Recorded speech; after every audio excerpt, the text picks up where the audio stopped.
Bonjour Anissé Yala. Bonjour. Merci d'avoir accepté notre invitation. Comment est-ce que vous vous sentez après l'élimination des Panteros pour la CAN Niger 2019? Un petit bilan, on voudrait bien l'avoir. Et puis, peut-être revenir sur les objectifs. Au sortir d'une élimination comme celle-là, on ne peut qu'être déçu, abattu.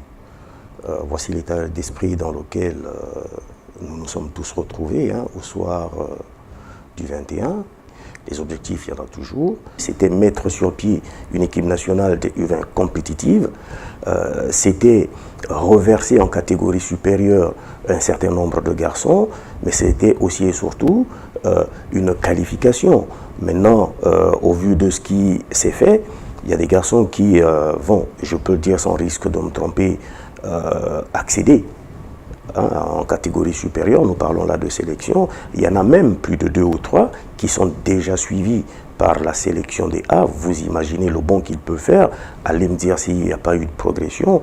Donc ça, pour moi, c'est des points positifs. Mais bon, tout le monde retient l'élimination et je comprends. Donc la qualification n'a pas pu être acquise. C'est un gros bémol. C'est un échec. La fédération va s'asseoir en fonction du cahier de charge qui m'aura été soumis et en décider. L'espoir était au rendez-vous, pourtant, avec ces jeunes. Mais après, il y a eu des illusions. On n'a pas compris. Qu'est-ce qui a manqué au groupe?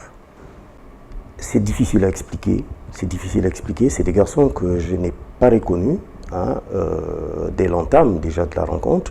Il y a eu des bonnes phases de jeu, c'est vrai. Mais ce qui n'aura pas marché, c'est l'abnégation.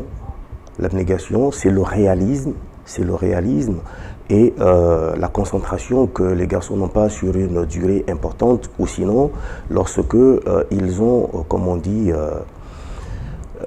et lorsqu'ils sont dans un temps fort. Pour avoir fait tous ces éliminatoires en gagnant, même si ce n'était qu'à domicile, mais c'était quand même par 3-4-0 et des équipes qui ne sont pas des moindres sur le continent, ça donnait d'avoir de l'espoir. C'est donc ce qui fait que la désillusion soit aussi grande, de ne surtout pas avoir pu mettre un seul but à domicile. Ça, je ne me l'explique toujours pas. Y a-t-il des regrets sur la gestion du groupe du match aller au Burkina? La question des primes a été évoquée avant le match. On a forcément des regrets. Mais pour ce qui est des primes, nous avons eu la visite de monsieur le ministre d'État qui nous a rassurés sur ce que ces primes devaient être versées. Il y a une moitié de ces primes qui l'aura été. Je parle de moitié parce que c'est différentes primes.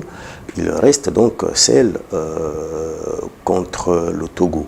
Mais qu'à cela ne tienne, ce n'est pas ça qui a fait que ces garçons ne puissent pas scorer une seule fois.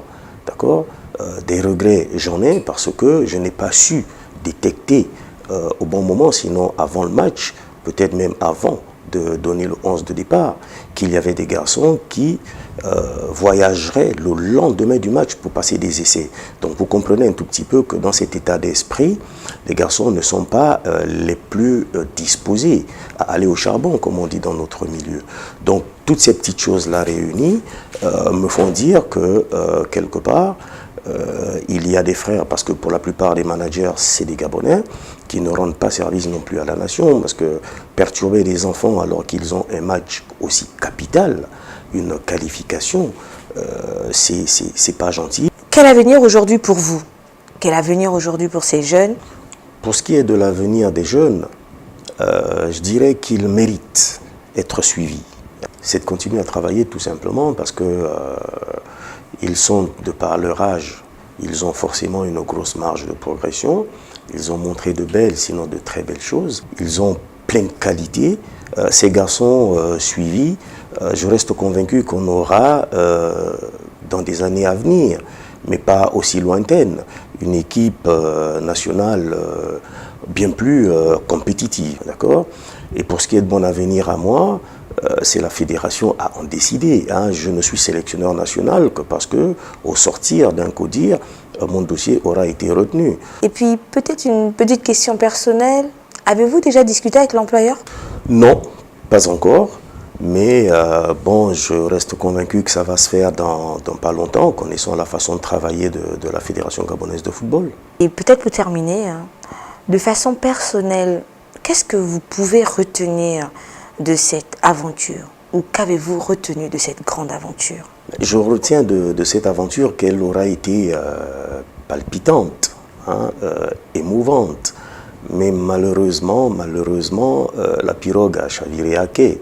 C'est une aventure que je souhaite de vivre à tous les entraîneurs, mais pas de voir leur pirogue chavirer à quai.